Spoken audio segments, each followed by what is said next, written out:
Alright, welcome back to episode 3. As you can see now, we got that little bit of bubbling that I needed to be going on for the sauce to be right. Okay, now at this stage, you're going to add a little bit of salt. Say about a half teaspoon, and a little bit of pepper. Actually, I should have used fresh black pepper, but that's okay. Pepper is pepper. Alright, now, the reason why you only want to use a little bit of salt in this dish is because the Parmigiano Reggiano Romano cheese that we're going to add is going to lend an awful lot of salt. So, the sauce is starting to look very nice. The cream will thicken on its own, so don't worry about that. Now, next step I'm going to do here is I'm going to add about a cup and a half of Parmigiano Reggiano. Okay, now what I do is I save a little bit at the end because you never know. Once we strain the sauce, you may want to see that you get it thicker. Okay. Camera back here. Added the cheese. I'm just going to incorporate that like so. You'll see it thicken up very quickly. Oh yeah. The smell coming from this is fantastic, folks. I love Alfredo. Very easy to make too, this sauce. It's not a big chore to do this. It may look that way, but it really isn't. Very easy to work with. Okay. Now you want to melt all that cheese and you want to make sure it incorporates. Once again, you're not on a high flame here. You're on a very low flame and you're just basically trying to get the cheese to melt into the cream. You don't want any kind of a boil over. Okay? Now, let me get a pot. Give me 1 second, please. Okay.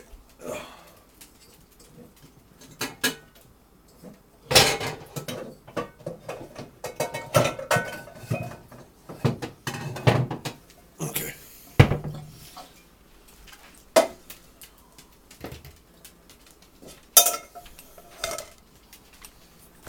Now, next thing I want to do is take the sauce. I want you to see how low the flame is. See how low that is? That's what you want it to be at. I want to pour it into a strainer. Okay?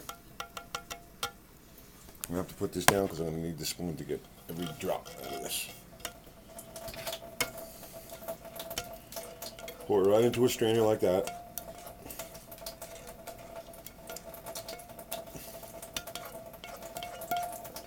Try and get all of that garlic and shallot and all that wonderful stuff in there.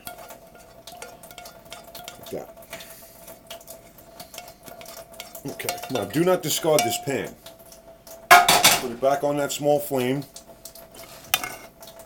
I want you to push whatever sauce is on the top, push in the garlic and the shallots. Just like we did with the pineapple sauce I had done the other day on the pork chops. Same principle. Okay. Discard that. Now I want you to see the Alfredo. It's beautiful. I'm going to add the Alfredo back into the big pot. The reason for this is basically, hang on, I got to put this down again. I need 3 hands to do this.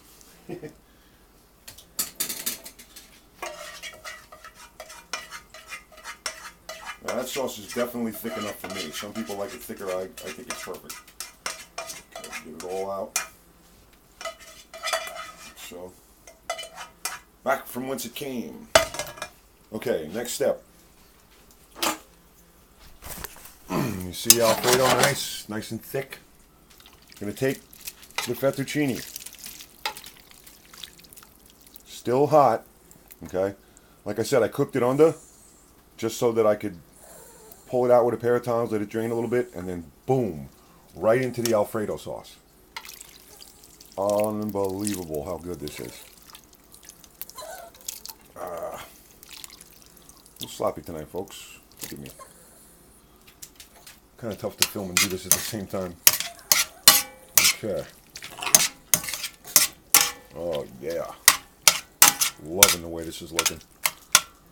A little bit more pasta. Now the pasta, because it hasn't been drained and washed off like a lot of people do, it's actually the fettuccine Alfredo.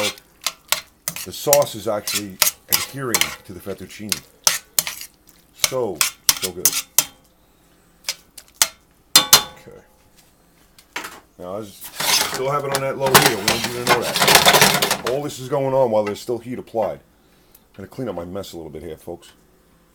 A little bit off, but nobody's perfect. Okay. Now, next step. What I like to do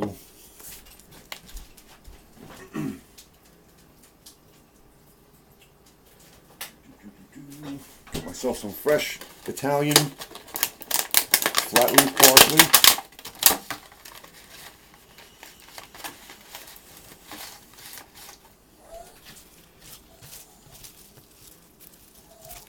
Curl it up like I always do. Shove it in the way here. Nice fresh parsley to go in to our Alfredo.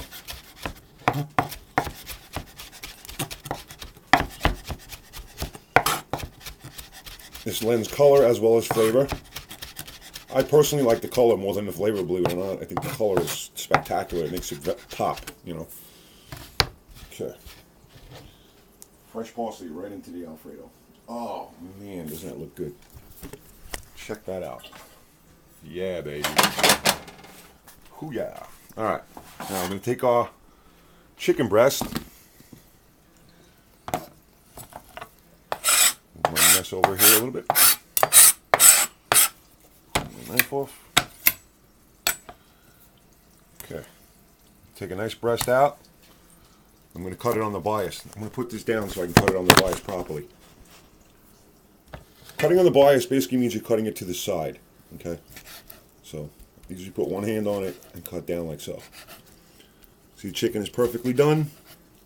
No pink. You don't want pink chicken. That's no good.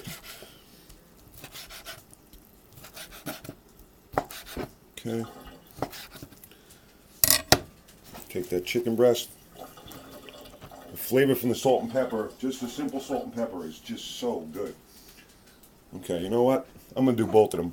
I was going to do one and save the other, but I'm thinking I'm going to do both of them because this meal just looks fantastic. I love chicken.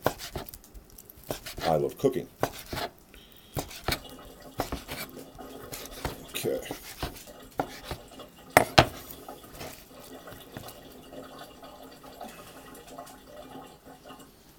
All right, now. My hands clean here. There's what it looks like, folks. Give it a nice little toss. Sometimes it's kind of heavy, so I'm gonna move it around nice.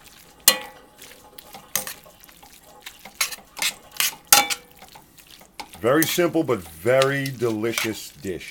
Oh, so good. The flavors, the smell that's coming from this, the garlic, the shallot, the chicken, the parsley, everything is fantastic. All right, I'm going to shut it down. Find a clear place. Get myself a plate here. Ugh.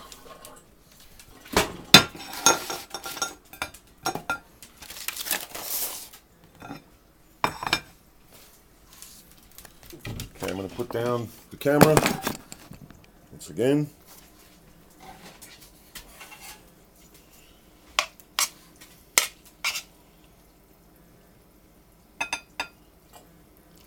Oh yeah, so awesome.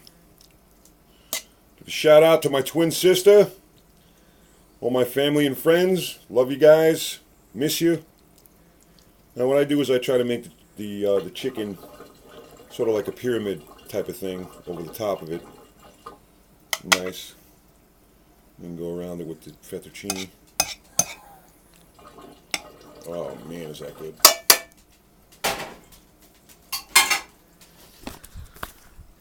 Alright folks, fettuccine Alfredo with grilled chicken. Thanks for joining us on Culinary Composition with me, your host, Chef JC. We'll see you next time.